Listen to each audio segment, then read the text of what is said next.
CommonSensei here once again, and welcome back to the I'm Just Sayin video podcast, where I serve as your tour guide through this minefield of liberal ridiculousness and stupidity. It's been a fun-filled ride this week as President Biden addressed Congress after his first 100 days, and we're going to get into that, and we're also going to get into how some states are losing and some states are gaining congressional seats. But before we do that, check me out on social media platforms like Twitter, Facebook, and Instagram. The links are right down below. Also, hit that subscribe and like button, and then also hit that notification button, and you'll be notified every time I post new content. I've got my Black Rifle coffee as usual. I'm fired up, ready to rock. Let's get it started. Now, from the category of no shit, I think we all saw this one coming, is the 2020 census. Now, those results came back, and because of those results and population shift and population growth, you're going to have several states in the United States that are going to lose and several states that are going to gain congressional seats. The states that are going to lose congressional seats are going to be California, Illinois, New York, Michigan, Ohio, and Pennsylvania. Now, those 6 states, what do you think they all have in common? They went blue in the last election. Now, those states that are going to gain seats are going to be Texas, Florida, North Carolina, Montana, Colorado, and Oregon. Now, here's the thing. Certainly, there's a couple of blue states in there, Colorado, Oregon. But you're also looking at Texas, Florida, Montana, and North Carolina. And the interesting thing about Texas and Florida specifically, people are leaving California and they're leaving New York and Illinois in droves. And where are they going? They're going to Texas and Florida and these other states, but particularly those two. Now, why is this important? It's important because you have people that have lived there for years and years and years and years, that have lived in these blue states, and now they're leaving in masses. They're just fleeing the area. They're fleeing these blue states. Why are they fleeing these blue states? Well, let's look at something. What do all these blue states have in common? I'm glad you asked. High taxes. Socialist agenda. Shitty leadership. It's hard enough to make it. It's hard enough to make a living. It's hard enough to send your kids to school and get them a good education. Most Americans are doing whatever they can in order to support their families on a daily. But when you have liberals that are running states like California and New York, Gavin Newsom, Cuomo, you guys are spending more money than you can take in. So what do? You don't stop spending money. You just start taxing the shit out of everybody. It's kind of like this.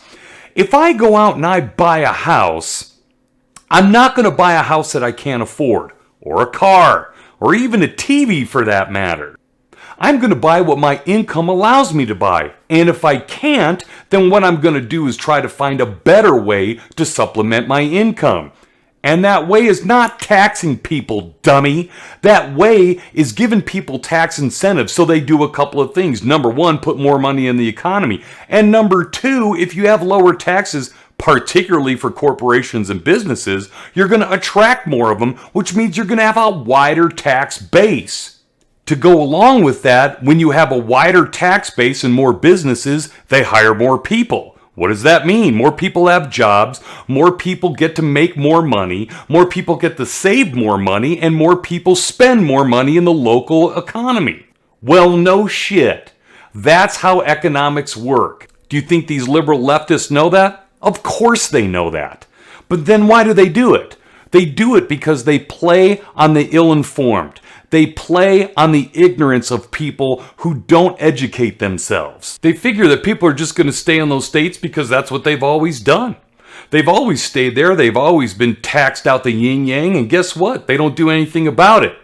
Until now. Now they're doing something about it. They're moving to other states. So you take these states like Texas and Florida, who don't have a state income tax at all, and then you take states like North Carolina, Montana, and some of these other states that even though they might have a state income tax, it's very, very, very low. And you see your money at work in those states. It's kind of like Utah, for example. Utah has a very low tax rate for state income tax, but you see your tax dollars at work and they don't tax you ridiculously to bring in money.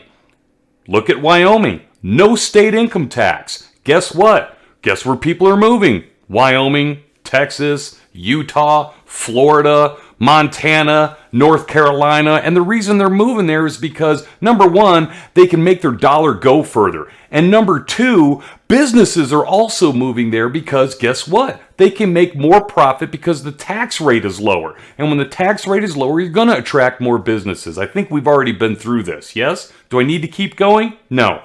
I digress. Now, for the most part, this is a good thing for those red states. However, you do have to be a little bit cautious because even though people are leaving and they know why they're leaving because of the high cost, high taxes, and government intervention in their lives, actually intrusion in their lives, they may not realize what caused it. And it's the liberal, progressive, communists, and socialists that they keep putting into office. Here's an idea. Stop voting for dumbasses. Now, I find it really interesting that these red states are taking people from all over the country and just taking them in with open arms. Because as we all know, the deplorables that live in red states are racist, xenophobic, homophobic, and every other kind of phobic that you could possibly name. But guess what? They're still taking them in. And you know why? Because they're not racist. They're not homophobic. They're not xenophobic. These states just love America and they love Americans and they want what's best for every American. Doesn't matter what color you are, what gender you are, what your sexual preference is, what religion or God you pray to. All they want is people to be successful and they want us to unite. Speaking of uniting a nation, President Biden spoke to Congress this week, and as you could probably guess, there was no uniting going on. In fact, it was all about look at me, look what I've done, even though I haven't done anything over the last 100 days. But I want you to see what I've done, actually what Trump did, and I want to take credit for it. The great uniter didn't unite shit. In fact, he spent most of his time bumbling and stumbling his way through probably one of the most boring addresses to Congress that I've ever watched, or that anybody's ever seen for that matter. In fact, I don't even think he remembers being there. Take a look at some of what he said. I stand here tonight, one day shy of the 100th day of my administration. 100 days since I took the oath of office and lifted my hand off our family Bible and inherited a nation, we all did, that was in crisis. The worst pandemic in a century. A nation in crisis? What crisis is he referring to? What crisis is Joe Biden referring to? Is he talking about the pandemic? You mean the same pandemic, Joe, that when President Trump tried to lock down the border to keep coronavirus from spreading across the country, you told him that he was xenophobic? You told everybody there was no reason to lock down the border in the first place? Is it that crisis? Or is it the crisis that's at the border right now? You know, that same crisis that you said doesn't even exist. You remember the same crisis that President Trump was building a wall to keep from becoming a crisis, and then you started letting people flood into the country? You mean that crisis? Yeah, newsflash, brainiac. You didn't inherit that crisis. You caused it. After I promised we'd get 100 million COVID-19 vaccine shots into people's arms in 100 days, we will have provided over 220 million COVID shots in those 100 days. With your help. Did you see Maxine Waters clapping her flippers together like she's a trained seal at SeaWorld?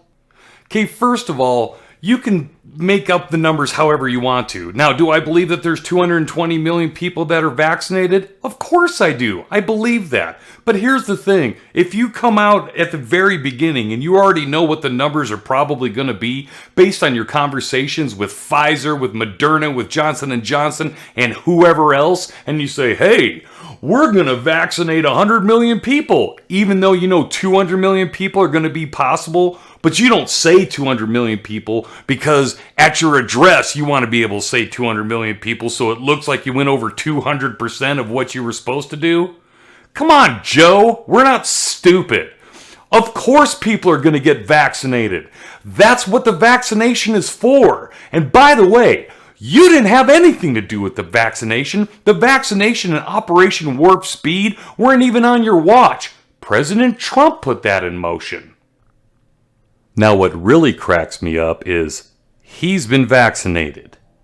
Kamala Harris has been vaccinated. Nancy Pelosi has been vaccinated. And all of these politicians have all been vaccinated. So if that's the case, let me ask you a question. Why, in the name of Zeus's butthole, are you wearing a mask? This is the same leader of the free world that during a virtual, yes, I said it, virtual, and in case you missed it, virtual climate change summit, he was the only person to be wearing a mask. Now, the guy's in a room pretty much by himself. The Europeans aren't there, the Denmark, Canada, Mexico, China, and even Vladimir Putin. Nobody. No one in here is wearing a mask. He's in a virtual meeting by himself and he's wearing a mask. Oh my God. Now listen to what he says about the Constitution. Our Constitution opens with the words, as trite as it sounds, we the people. Well, it's time to remember that we the people are the government. You and I. Not some force in a distant capital. Not some powerful force that we have no control over. It's us. It's we the people. Now, for most of you watching this, I already know that you know what trite means. But if there's a brainless liberal watching right now, let me educate you for a moment. Trite is an adjective that means overused and consequently of little import, lacking originality or freshness. Let me ask something here. Let me ask you a question. When did we the people become of little import? When did we the people or the Constitution start lacking originality or freshness? Couple of points here. Number one, the Constitution of the United States of America is not trite. In fact, it's far from it. It is the cornerstone of what our republic stands for. That's right, I said republic. Newsflash, Joe, we don't live in a democracy, okay? We live in a constitutional republic. Secondly, we the people means the people of the United States. Now, I understand you're the President of the United States. However, I don't think you really understand, nor do I think you can relate to we the people. You have been in government since 1972, okay? That's almost 50 years. In fact, it's 49 years and 6 months, almost 7 months to be exact. And in that time, what have you done? How have you made this country better?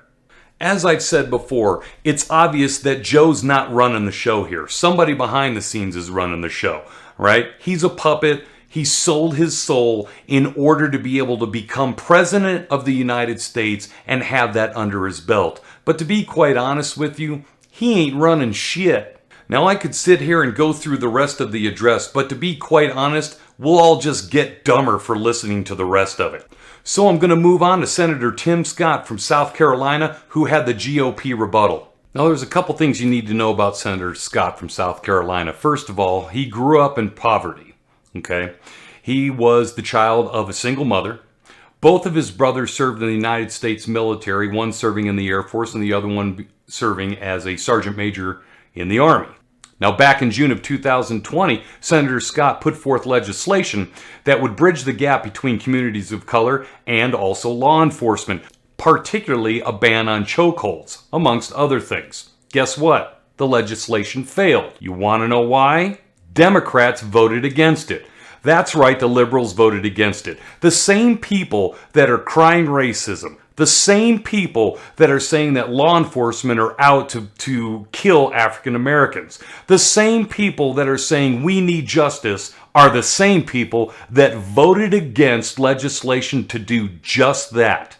And that legislation was brought forward by Senator Scott, who also happens to be the first African American to serve in both chambers of Congress. Now, as a side note, the left always likes to say that America is a racist country and that Republicans are racist people. Now, if that's true, how is it that an African American man like Tim Scott, who grew up in a southern state, South Carolina to be specific, could rise out of poverty, go to college, get a degree, start his own business, and become a member of the House of Representatives and also a senator?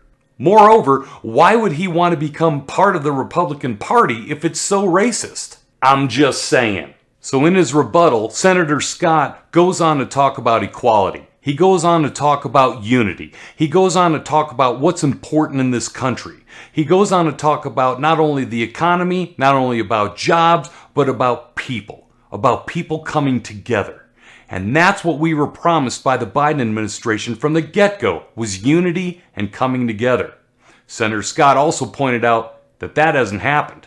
In fact, it's only gotten worse. We keep getting ripped apart, and we're getting ripped apart by the left. And I'm going to tell you why we're getting pulled apart and why we're being ripped apart from the left. Because if the left can have us fight each other, and we've talked about this in previous episodes, if we are fighting against each other, liberal, conservative, Democrat, Republican, black, white, man, woman, regardless of what it is, if we continue to argue, then the left is going to be able to pass through whatever they want to because they know that we're not going to be watching. We're too worried about being each other's enemies. We are too worried about what we need to do to be right instead of what we need to do to come together.